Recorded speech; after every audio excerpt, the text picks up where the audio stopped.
রয়েছে, চাহিদা রয়েছে, যেটা কিন্তু পূর্ণতা করা শক্ত আছে, এইটার উপর থাকবে।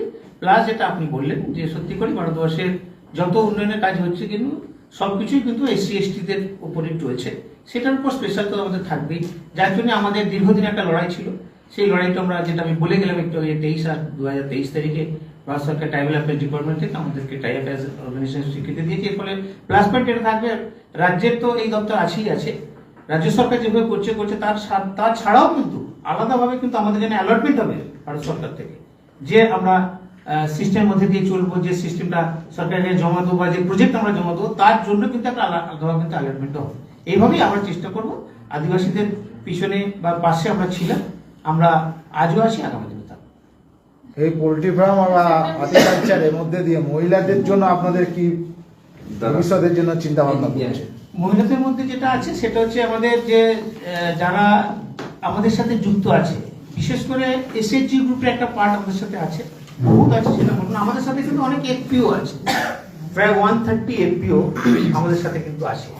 তো তাদের জন্য বিশেষ করে আমাদের যে প্রজেক্টের উপর আমরা এখন কাজ চলছে বা আগামীতে যেগুলো চলবে, সেগুলোর উপরে আমরা একদম প্রায়োরিটি বেসড রেখেছি, সে আদিবাসী হোক বা আদিবাসী না হোক, মহিলাদের উপর কিন্তু ফোকাসটা কিন্তু আমাদের বেশি রাখায়, তাদেরকে বিভিন্নভাবে আমরা সম্পূর্ণ করার জন্য চেষ্টা করব। আপনারা তো মূল যে বিষয়টা বলছেন, মানে এই যে সংগঠনটা আপনারা চালাচ্ছেন, এটা মূলত এগ্রিকালচারের উপরই হচ্ছে আপাতত এই মুহূর্তে।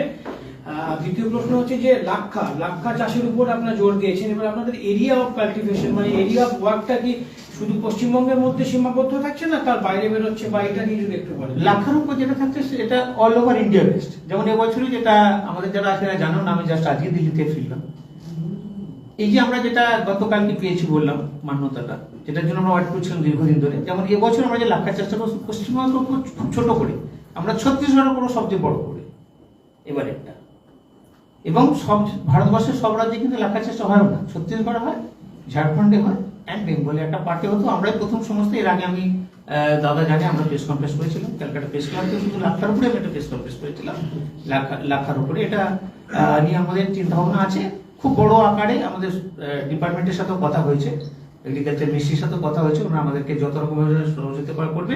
এবং আমার ভিজিটও আছে লাক্ষার উপরে। ভারতবর্ষে তথা বিশ্বের একটাই ইনস্টিটিউট আছে, যেটা হচ্ছে IINRG, Indian Institute of Natural Regional Gum, সেটা নামটা চেঞ্জ হয়ে নিশা হয়েছে। ওনার যিনি ডিরেক্টর আছে, ওনার সাথেও আমরা যখন মন্ত্রণালয়ে যাই, আমাদের মিনিস্টার ওনার সাথে ডাইরেক্ট কথাও বলেছেন, এবং জানুয়ারি মাসের ফার্স্ট উইকেই আমাদেরকে টাইম নিয়ে দেবেন, স্পেশালভাবে আমাদের সাথে বসবেন, কিভাবে লাক্ষাটাকে আরো বড় আকারে নিয়ে যাওয়া যায় সেটা নিয়ে আমরা দেখছি। এমপ্লয়মেন্ট জেনারেটের ব্যাপারে একটু যদি বলেন, আর সরকারিভাবে আপনারা আর্থিক দিক থেকে কিভাবে সুবিধা পাচ্ছেন বা এরকম যদি কিছু। না, এখনো পর্যন্ত আমরা সেভাবে আর্থিকভাবে কোনো কিছু যদি ওই সেন্সে বলেন আমরা সেটা ভাবে আমরা পাইনি। যেটা আমি বললাম যে ফেব্রুয়ারি মাস থেকে পাবে, ওই ফেব্রুয়ারি মাস থেকে কিন্তু আর্থিকভাবে যারা সমস্যার সাথে কর্মীরা যুক্ত হয়েছে তারা কিন্তু স্বাবলম্বী হবে ফেব্রুয়ারি মাস থেকে। কিরকম এমপ্লয়মেন্ট জেনারেটের ভরসা দিতে পারছেন? মানে আমাদের টার্গেট আছে 10,000। এটা ধাপে ধাপে হবে, এটা তো এক মাসেই সম্ভব না, এটা পরিকল্পনা। প্রথম মাসে কিছু হলো, সেকেন্ড মাসে কিছু হলো, ধাপে ধাপে হয়ে যাবে।